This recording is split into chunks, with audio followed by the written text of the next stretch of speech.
بسم اللہ الرحمن الرحیم نحمده ونصلی علی رسوله الکریم اما بعد۔ آج صفا آن لائن کورسز کی طرف سے رجب شعبان کورس کا 7واں سبق پیش کیا جا رہا ہے، جس کا عنوان ہے شب معراج میں نہ کرنے کے کام۔ یعنی شب معراج میں بہت سے کام ایسے کیے جاتے ہیں جس کا ثبوت ہمیں شریعت سے نہیں ملتا۔ مثلا ایک کام یہ کیا جاتا ہے کہ اس رات میں بھرپور انداز سے عبادت کی جاتی ہے، اور وجہ یہ بتائی جاتی ہے چونکہ واقعہ معراج 27 رجب کو پیش آیا، اس وجہ سے یہ بابرکت رات ہے، اس رات میں عبادت کی جائے۔ حالانکہ دیکھا جائے کہ یہ کوئی حتمی بات نہیں کہ واقعہ معراج 27 رجب کو ہی پیش آیا۔ بالفرض اگر تسلیم بھی کر لیا جائے کہ 27 رجب کو ہی واقعہ معراج ہوا ہے، تب بھی 27 رجب کی رات عبادت کی رات نہیں بنتی۔ چنانچہ مفتی بغداد علامہ آلوسی رحمہ اللہ، جنہوں نے روح المعانی تفسیر لکھی ہے، جلد 15 صفحہ نمبر 11 پہ لکھتے ہیں کہ جس رات حضور صلی اللہ علیہ وسلم معراج پر تشریف لے گئے وہ شب اور رات یقیناً تمام راتوں سے نہایت فضیلت والی رات تھی، لیکن اس میں اور دوسری فضیلت والی راتوں میں یہ فرق ہے کہ شب معراج میں کسی قسم کی کوئی عبادت مشروع اور ثابت نہیں۔ اس میں عبادت سے متعلق ایک حدیث ہے جسے محدثین نے من گڑت اور خود ساختہ قرار دیا ہے۔ یہ علامہ آلوسی رحمہ اللہ یہ فرما رہے ہیں۔ تو جب اتنی صراحت کے ساتھ یہ بات آ گئی کہ اس رات میں کوئی عبادت مشروع نہیں ہے، تو لہٰذا اس رات میں عبادت کے لیے مسجد میں خصوصی اجتماع اور وعظ و نصیحت کی مجلسیں قائم کرنا درست نہیں۔ اسی بارے میں ابن حجر رحمہ اللہ فرماتے ہیں، ابن دحیہ سے نقل کرتے ہوئے کہ وذکر بعض القصاص ان الاسراء کان فی رجب قال وذلک کذب۔ ابن حجر رحمہ اللہ ابن دحیہ سے نقل کرتے ہیں کہ بعض یعنی جو قصے بیان کرنے والے نے یہ بات ذکر کی ہے کہ واقعہ معراج وہ رجب کے مہینے میں ہوا ہے، تو آگے فرماتے ہیں کہ یہ بات جھوٹی ہے۔ اس بات کو ابن حجر رحمہ اللہ نے تبیین العجب صفحہ نمبر 6 پر لکھا ہے۔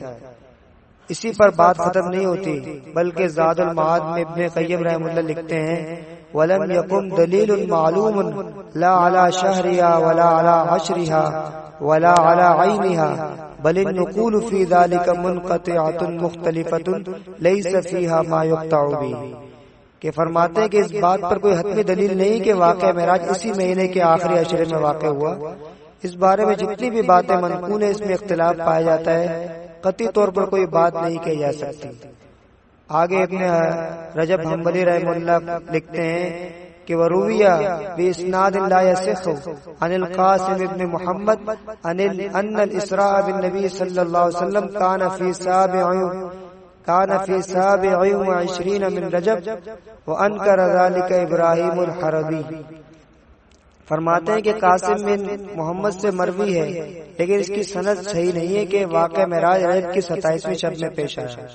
یعنی اتنے واضح الفاظ سے فرما رہے ہیں کہ یہ بات منقول تو ہے بہت سے یعنی بعض حضرات سے کہ واقعہ معراج رجب میں پیش آیا، لیکن اس کا کوئی ٹھوس ثبوت نہیں ہے۔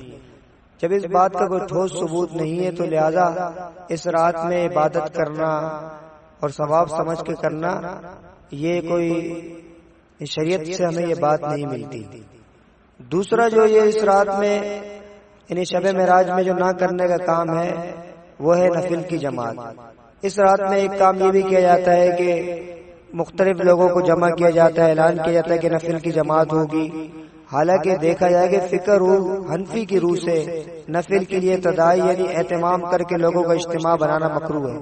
اسی وجہ سے تہجد، صلاۃ التسبیح وغیرہ کی جماعت فقہ حنفی کی روح سے مکروہ اس کو قرار دیا گیا ہے۔ اور تیسرا کام اس میں جو نہ کرنے کا ہے وہ چراغاں کرنا۔ یعنی ایک کام اس رات میں یہ کیا جاتا ہے کہ مساجد کو عام معمول سے ہٹ کر بہت زیادہ روشن کیا جاتا ہے اور بہت زیادہ لائٹنگ کی جاتی ہے۔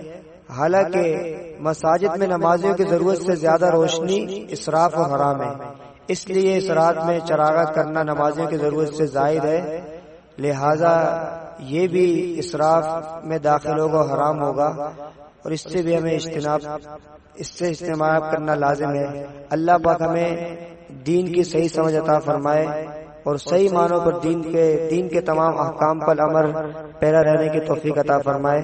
وآخر دعوانا الحمدللہ رب العالمین۔